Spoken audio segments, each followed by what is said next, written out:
Este vídeo está sendo feito numa live que vira IGTV aqui para o Insta, mas é um vídeo que vai para o YouTube, para minha nova série.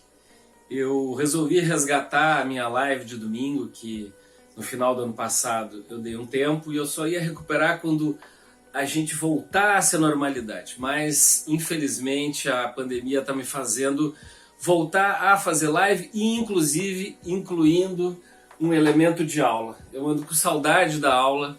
Eu dei aula durante muitos anos, já faz alguns anos que eu parei de dar aula oficialmente em sala de aula de faculdade, mas eu considero que todas as minhas palestras, todos os meus IGTVs, tudo que eu faço, inclusive aquelas maluquices correndo que muita gente fala que eu não deveria correr com máscara, mas eu não consigo tirar a máscara. Eu faço isso pelo coletivo. Eu faço sempre com o espírito de professor dando uma aula. Então, esta aula se chama A Diagonal Esquivante. Olha só, eu perdi o timing de colocar esse assunto, de agendar esse assunto. Eu fiz um mestrado e um doutorado em comunicação e eu adotei a teoria do agenda setting, que é como que a mídia agenda assuntos na cabeça das pessoas. E eu deveria ter agendado este assunto na época onde eu formulei. Porque eu sou, por origem, publicitário, marqueteiro, mas eu sempre fui um apaixonado por pesquisa e por gastar sola de sapato inicialmente. Lá no século XX a gente fazia pesquisa só gastando sola de sapato. E no século XXI a gente passou a fazer pesquisa também gastando sola de mouse e de touchpad. Mas eu sou um observador do comportamento. Eu brinco com os meus amigos e amigas psicólogos, eu acho que o que eu li de livros e de artigos e de o que eu consumi de conteúdo de psicologia, eu já podia reivindicar um diploma, porque eu sou um apaixonado por estudar a mente humana e principalmente as motivações para as pessoas, para os mais diversos ações, assim, tudo que as motiva a fazer algo. Principalmente, no meu caso, lá no início de carreira, as motivações para compra. Mas aqui você vai comprar ou não o meu conteúdo, então tem motivações para compra até num speech, numa fala, numa palestra, numa sala de aula. Bom, olha só, eu tenho 59 anos, tá? Isso aqui está sendo gravado em março de 2021. Eu tenho 59 anos. Aos 37, mais ou menos, lá por 1998, 1999, eu que sempre tive um espírito muito jovial, mas eu sempre também, paradoxalmente, fui sempre muito maduro para a minha idade. Eu assumi responsabilidades muito cedo, eu comecei a trabalhar com 17, aos 21 já fui diretor de uma empresa grande, então assim, é uma coisa meio paradoxal. Mas aos 37, eu comecei a me sentir um senhor, uma pessoa adulta. Tá? Aos 35 isso começou a se manifestar, aos 37 eu disse para mim, eu sou um senhor, eu sou um adulto. 37 para 38. E eu comecei a me comportar diante das pessoas esperando que as pessoas mais jovens me tratassem como um senhor ou como um adulto, como eu, quando era jovem, tratava as pessoas de 40 anos. Porque as pessoas de 40 anos, quando eu era jovem, elas aparentavam ser mais velhas no nosso conceito de o que é velho, o que é jovem hoje. E o que eu notei foi que eu estava também me sentindo mais adulto e menos jovem, porque eu estava começando a me incomodar com o comportamento dos jovens, andando na rua, gritando, aquelas coisas típicas de jovem. E aí eu comecei a me questionar se eu estava ficando velho, né, perto dos 40 anos, e eu não estava conseguindo entender o que estava acontecendo. Mas estava acontecendo alguma coisa, e aí, pelo amor de Deus, não pensa que isso é papo de velho, que é reclamação, que é coisa de gente rabugenta. O que eu vou falar são constatações que eu fiz lá atrás, que vieram assim se acumulando ao longo destes 20 e poucos anos, e eu fui me certificando daquilo que eu intuí lá no final do século passado, e que eu devia ter escrito esse livro no início do século. Seria um livro muito louco, acho que eu teria sido banido das salas de aula. Esse cara é louco.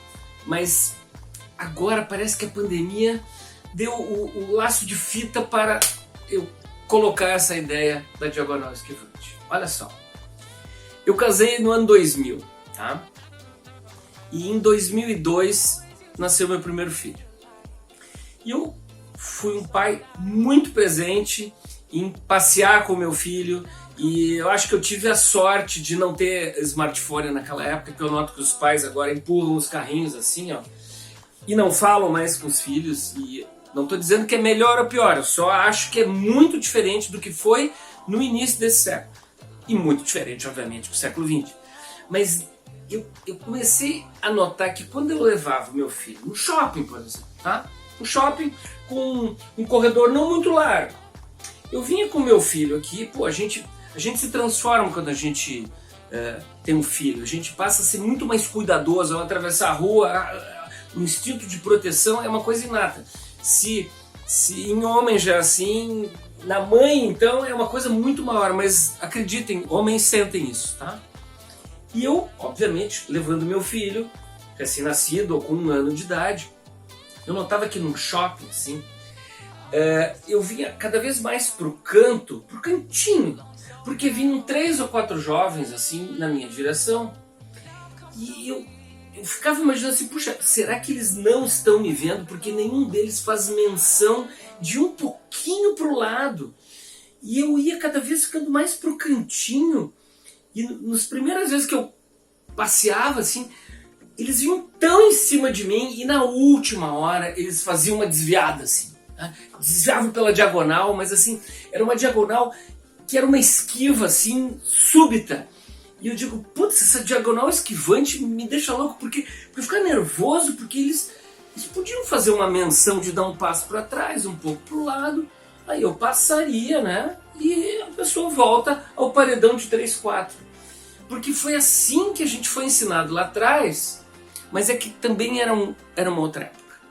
A gente foi criado lá no século XX, numa época de um regime mais fechado, a gente não podia se manifestar. Para vocês terem uma ideia, assim, a gente não falava palavrão na rua, sabe? Dentro de casa a gente cuidava do que a gente comentava. Então assim, isso tudo foi formatando um tipo de gente que, em princípio, respeita os mais velhos, né? E tinha essa coisa, né, de olhar para a autoridade de baixo para cima, dentro de casa, no ambiente escolar, no ambiente profissional.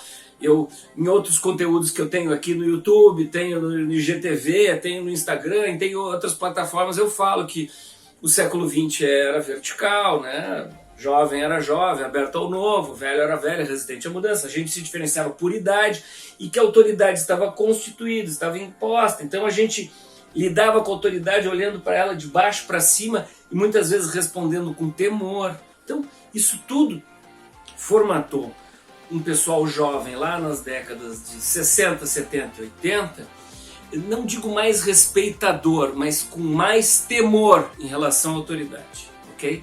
Eu estou fazendo questão de frisar isso para não parecer um papo rabugento de velho chato, mas é que é uma coisa que foi muito diferente do que aconteceu no século XXI.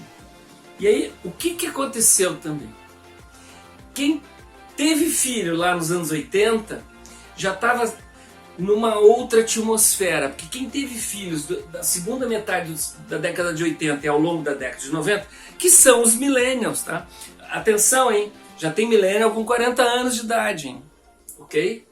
Não é mais jovem, é jovem senhor ou jovem senhora, tá? Mas assim, quem teve filho lá no meio da década de 80 e ao longo da década de 90, parece que era uma forma de não repetir o que tinha, entre aspas, sofrido, não repetir a forma como foi criado. Então foi uma certa liberalização dos costumes, em todos os sentidos, né? E principalmente na forma como educar os filhos. Então os limites, né, para as crianças da segunda metade da década de 80, quando efetivamente o regime militar saiu de cena, ou seja, parece que foi decretado, começou a democratização no Brasil, mas não foi mesmo, foi lá depois com eleição direta. Mas assim, a gente viveu uma segunda metade da década de 80 de desbunde, e um desbunde também de liberalização, tá? Em todos os sentidos, de costumes e no trato com as crianças. E na educação dos filhos faltou ter trazido um pouquinho do limite que a gente tinha tido lá atrás, mas é compreensível, porque como a gente foi muito reprimido e não deixaram a gente fazer um monte de coisa, o que aconteceu? Ah, filho, faz porque eu não tive isso na sua idade. Então é óbvio que os millennials foram criados pela minha geração, porque eu deveria ter filhos de 30 e poucos anos, né? Se eu tivesse repetido seguido a minha turma de amigos. Minha turma de amigos fez filhos no meados dos anos 80 e início dos anos 90. Eu sou o que demorou mais para ter filhos, tá? E aí o que aconteceu? A minha geração criou os filhos com muito menos limites. Talvez porque tinha tido muitos limites na sua infância. E aí, as coisas que a gente aprendia de criança, assim, como é que se diz pro moço? Obrigado.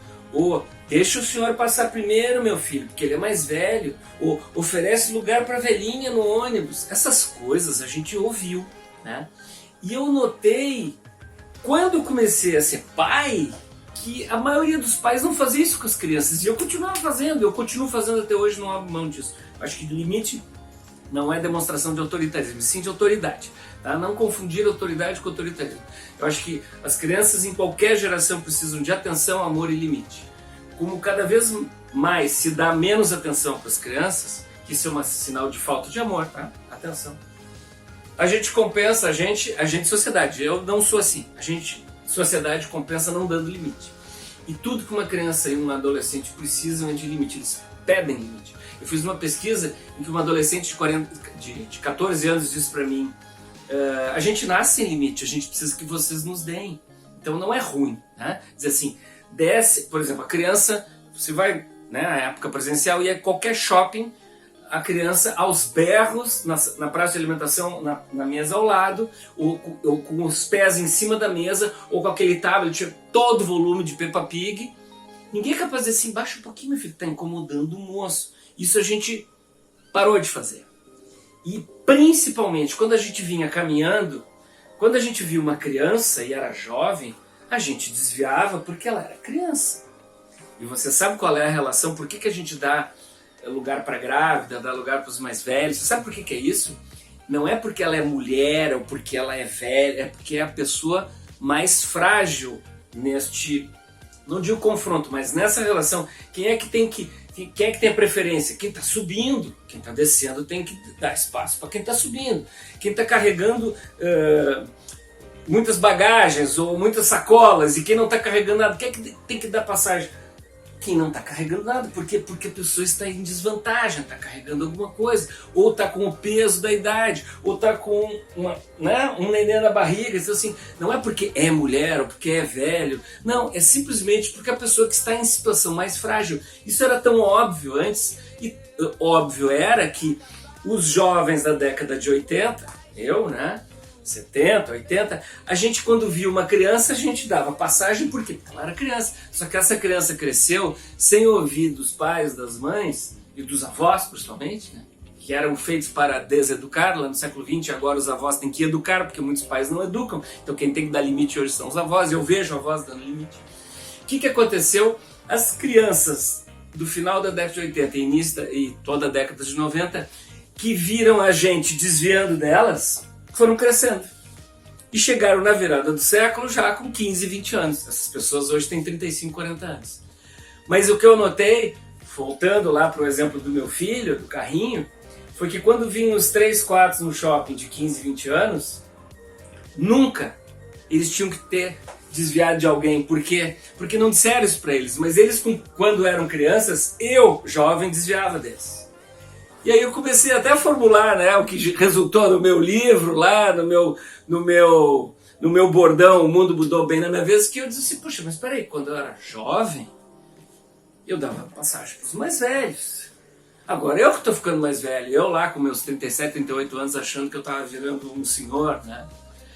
E eu disse, por que esses jovens não dão lugar para mim? E aí eu entendi que eles desconheciam isso. E ao desconhecer isso, a culpa não era deles, a culpa era da minha geração, que não lhes disse, deixa o moço passar, ou deixa esse senhor passar, ou deixa essa senhora sentar. E aí, eu criei o termo a diagonal esquivante. E eu quase escrevi esse livro. Eu ia escrever esse livro por quê? Porque a Diagonal Esquivante foi dando sinais de que ela não era só do jeito que as pessoas caminhavam na rua. Não. A Diagonal Esquivante foi também nas boas maneiras de não dar retorno. Quando a gente fazia um orçamento para alguém, isso começou muito no início do século. No século passado, a gente dava retorno quando não queria mais trabalhar com alguém ou o orçamento não tinha sido aprovado. Porque era de bom tom. Esse era o termo que a gente usava. Não é de bom tom, é de bom tom. Então, era de bom tom fazendo uma concorrência ou pedindo preço para 3 pessoas ou 3 fornecedores, a gente dizer para os 2 que trabalharam, que se esforçaram para nos mandar orçamentos, dizer assim, olha, infelizmente não vamos fazer trabalho com você, mas para uma próxima oportunidade, muito obrigado. Essas coisas assim, aquelas frases mágicas, aqueles termos mágicos que aproximam as pessoas. E aí começou a ter a Diagonal Esquivante também nos orçamentos, por exemplo. A gente fazia um orçamento e as pessoas não davam mais retorno. Isso foi no início do século que começou. E paralelamente, eu estudando marketing, estudando comportamento de consumo, no início do século também, 2002, coincidiu com o nascimento dos meus filhos, tá? E eu criei a teoria A Era do Ficar, que quem nunca ouviu ainda vai ouvir pela primeira vez. Quem já me ouviu falar 200 vezes, eu vou falar em 1 minuto, tá? No século XX, as pessoas tinham poucas opções de compra, em qualquer segmento. Faculdade só tinha em grandes centros, marca de carro tinha 3 ou 4, celular era mais complicado ainda, porque a gente tinha que comprar uma linha de uma empresa estatal, custava uma fortuna, custava tão caro que a gente colocava em um inventário, porque a pessoa herdava uma linha, tinha que declarar imposto de renda, e assim, médico tinha um bom na cidade, e era tudo muito complicado por falta de opção. O século XX nos dava falta de opções, eram poucas opções em cada segmento. E também poucas opções da noite também, a gente não tinha muitas opções, a gente sai na noite com o plano A em vista e no máximo um plano B. Tá? E aí, para completar, além de poucas opções em qualquer segmento, a gente tinha um mantra básico que martelava a cabeça da gente, dizendo formação de vínculos sólidos e duradouros. A gente se encantava, se apaixonava, namorava, noivava, casava e vivia feliz para sempre com produtos, serviços, marcas, empresas, pessoas, empregos e ideias. E aí, com a entrada da internet verdadeiramente na casa das pessoas com os PCs e nas empresas com as redes, primeiro com os 386, 486, aqueles computadorzinhos só com letrinha verde, cursor verde, depois um Windows, meu Deus, que salto que foi. Ali no finalzinho da década de 90, mas vamos considerar este século, na virada deste século as opções explodiram, porque lá na década de, século 20, quem vendia era o planeta, né? Porque detinha toda a informação a respeito do que ia vender. E quem comprava era um satélite que gravitava em torno. Então, a informação era o poder no século 20. Quando se dá oportunidade para quem compra buscar informação, o poder inverte, né? Quem passou a virar planeta na relação de compra e venda, transação, passou a ser quem comprava. E quem passou a gravitar em torno foi quem vendia, e pior, né? Com muito mais opções. Então eu faço muito esse gesto nas palestras, nas aulas, que eu digo assim, no século XXI, com a ajuda da internet, mas a internet só potencializou isso, já era uma coisa natural, a globalização forçou mais isso. E estou falando de pequenos negócios também, não só de mega empresa. A gente passou a ter muitas opções em cada segmento. E também na noite, né? Começou também até o online, que quem lembra daquela internet de escada, que os jovens não sabem, que quando a gente fala internet de escada não é uma escada, é internet de escada, porque tem gente do século XX que ainda faz assim, me liga, tá? Me liga, o cara faz assim, para dizer discar, né? Quando tinha aquela internet de escada, de chat, do UOL, do Terra, aquelas salas de chat com os nicknames, com os apelidos e tal. Depois Orkut, ali também, ó, olha aqui, ó, começou a ter mais opções de conquista e relacionamento. E aí eu também notei, que eu sempre pesquisei jovens, né, nas festinhas, que o pessoal não namorava mais, só ficava, dava uns beijinhos aqui, dava uns beijinhos ali. E aí eu criei a teoria, a era do ficar. Foi paralela à diagonal esquivante, tá? Um dia eu faço um vídeo só sobre a era do ficar. E aí eu passei a dizer, olha, a gente não tem mais um mantra básico martelando a cabeça da gente que nem no século XX, que é a formação de vínculos sólidos e duradouros, e muito menos a gente tem poucas opções. No século XXI a gente passou a ter inúmeras opções. E vários mantras diferentes martelando. O mais importante deles é você poderosa, que está mudando inclusive a estrutura de poder na sociedade, né? Você poderosa. E também chute o balde, saia do armário, a fila anda, ou seja, essas mensagens começaram a vir. E aí a gente passou a não mais criar vínculos sólidos e duradouros, cara, a cara do século XX, a gente passou somente a ficar. E aí, com essa coisa de ficar no consumo, né? Na parte de consumo, e o ficar no sentimental afetivo, eu fiz uma analogia chamada era do ficar, e na minha cabeça veio junto com a diagonal esquivante, voltando agora para o tema, né, deste vídeo, dessa live, desse GTV. A diagonal esquivante é a cara da era do ficar, porque eu não preciso ter compromisso com a sociedade, com os outros, com o próximo, né? Basta me esquivar, assim, isso aí. E basta eu não dar retorno. Até tem uma coisa bem engraçada. Era de bom tom nas festas, a gente recebia um convite impresso e vinha lá embaixo RSVP. RSVP é responder s'il vous plaît, ou seja, responda por favor, para confirmar se ia ou não nas festas. Era muito engraçado que muita gente no século XX não respondia e ia nas festas. Então, muitos eventos o pessoal tinha que fazer um plano B porque chegava mais gente que não tinha confirmado presença. O mais engraçado é que com a facilidade de teclar, digitar, as pessoas passaram no século XXI a confirmar a presença e não ir. Então, eu também já participei de vários eventos que as pessoas já me disseram, e 1.500 pessoas confirmaram e apareciam 800. Né? Palestras, essas coisas. Então, é uma mudança, porque é uma forma de se esquivar também. Eu digo, eu vou, pronto, confirma, eu vou.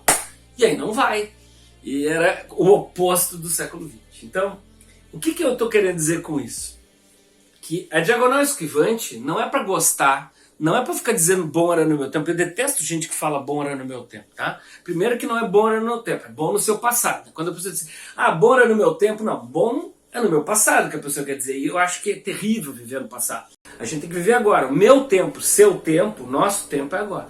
Eu adoraria ter 20 anos agora, mas claro que com a minha cabeça de 59, né? Bastante experiente e vivida, mas assim, e ainda ativo. Mas já que eu não posso ter os melhores 20 anos possíveis, né? Agora eu vou procurar ter os melhores 59 anos possíveis, porque o meu tempo é agora. Mas quando a pessoa diz bom era no meu tempo, eu acho que não tem tempo melhor ou pior. Tem épocas com características diferentes. E nas minhas palestras com mudança, e eu sou convidado para dar muita palestra com mudança para grupos de todas as idades, mas quando um grupo é especificamente maduro, sempre quem me pede a palestra assim, carrega nas tintas aí, abre a cabeça das pessoas que elas têm que mudar e elas estão atrasadas, e acho que todos nós estamos atrasados. A pandemia nos mostrou o quão atrasados a gente está, porque a gente tem que cada vez mais acelerar a cabeça para essa mudança ser cada vez mais rápida em termos de aceitação, e a palavra é essa, porque a minha definição de mudança é mudar, não é necessariamente gostar do que está acontecendo. Mudar é a gente entender o que está acontecendo para ver se consegue aceitar. Só consegue mudar quem aceita. E só aceita quem entende. Então tem que abrir a cabeça, se despir dos preconceitos, dos conceitos pré-concebidos e dos preconceitos, para entender o que está acontecendo. E eu fiz o maior esforço para entender a diagonal esquivante. Por quê? Porque ela se consolidou em 20 anos. E ela se consolidou de uma maneira em que quando alguém faz algo que não é a diagonal, ela surpreende às vezes. Às vezes, na maioria das vezes, as pessoas elogiam, mas às vezes as pessoas dizem assim, que ridículo. Né? Por quê? Porque, agora eu vou ter que explicar aqui. Por quê? Quando tem uma rotatória, o carro vem aqui, a preferência é de quem está na rotatória, tá? E essa rotatória existia antes da maneira da gente se relacionar. É como se colocasse assim uma rotatória, tá? Rotatória assim, e a gente meio que já caminhasse olhando isso, assim, vendo que isso existe e todo mundo se ajustando, porque existe uma rotatória entre a gente. Se eu estou vindo por aqui e a pessoa está vindo por aqui, os dois faziam um pouquinho para lá. Estão vendo a rotatória aqui? Ó, os dois, não vinha assim, ó, tá? A gente vinha caminhando e fazia um pouquinho assim para continuar. E hoje não. Eu às vezes até como eu corro nas ruas, né? Eu faço esse teste. Eu venho correndo e eu fico olhando para a pessoa e a pessoa não desvia. E às vezes quando eu estou de muito bom humor e eu vejo que a pessoa não é raivosa, né? Eu digo assim, dá um cantinho para mim. A pessoa faz assim, ó. Como se, pô, custa dar uma desviadinha. E isso se consolidou porque as pessoas não foram, essa informação não foi repassada. E eu devia ter escrito esse livro lá atrás. Agora não dá para escrever esse livro, sabe por quê? Agora está uma época muito polarizada, está muito divididas as opiniões e vão me colocar em algum lugar, ou ultraconservador, ou ultra louco. Eu não quero ser taxado de nada, então eu não vou escrever esse livro. Eu resolvi fazer esse vídeo. Por quê? Porque eu acho que a pandemia sacramentou a diagonal esquivante. A pandemia agora legitimou que não precisamos ter mais comprometimento, consideração e nem um mínimo de respeito por nada. As pessoas, os ciclistas, com todo respeito aos ciclistas, os ciclistas, eles passam dos limites, eles andam em alta velocidade nas calçadas, nos passeios. Os motociclistas, eles nunca param antes da faixa de segurança. Sabe que aquela faixa de pedestre não é a faixa que se para, né? É a faixa de segurança. Eu sempre vejo que entre a faixa de segurança e a faixa de pedestre estão sempre os motociclistas. A vontade que eu tenho de largar uma daquelas redes que pega onça, sabe? Lá na África, assim, e um dia largar, assim, pegar todo aquele monte de moto que para, porque não existe mais lei. Só que, atenção, a pandemia sacramentou que os motoristas passaram a dirigir como os motociclistas. Então, assim, tá uma terra de ninguém, cara. Então, assim, o que adianta a gente dizer lá há um ano atrás, a pandemia vai nos tornar mais humanos? Que nada, eu disse lá atrás. Quem é bonzinho vai ficar mais bonzinho, quem é malvadinho vai ficar mais malvadinho. E quem é egoísta vai ficar mais egoísta. E tem o adicional de sobrevivência, que nós, não entendendo que estávamos entrando para uma guerra, resolvemos tratar a pandemia como um problema só meu, e eu resolvendo, o resto que se dane. E isso vai ser muito ruim, porque nós estamos dando 2 passos atrás na questão de relação social, de comportamento, de retorno, de consideração. E infelizmente, além das mortes, que é a pior coisa que pode acontecer, que essa pandemia está nos destruindo negócios, destruindo empregos, destruindo famílias, ela está destruindo assim o que a gente tinha avançado em algumas décadas em termos de comportamento social e consideração com o outro, o próximo, o outro, o coletivo, né? Coisas assim que precisaria agora a gente ter cada vez mais aguçado, mais polido, para sair todo mundo junto dessa. Parece que foi o contrário, a gente jogou mais para longe assim. Então o outro que se dane, o coletivo que se lixe e o próximo que se ferre. E infelizmente isso não é discurso de nenhuma matiz política, não tem nada de política partidária, Deus me livre, estou cheio dessa coisa aí. Mas a gente tinha que fazer uma coisa com as crianças de hoje. Porque talvez as crianças passem a nos reeducar. Porque são as crianças que já há algum tempo, mais de 1, 2 décadas, estão exigindo que seus adultos separem lixo. São as crianças que estão cuidando do planeta ou batendo nessa tecla. São as crianças que vão reeducar os adultos que meio que se perderam nessas últimas décadas aí.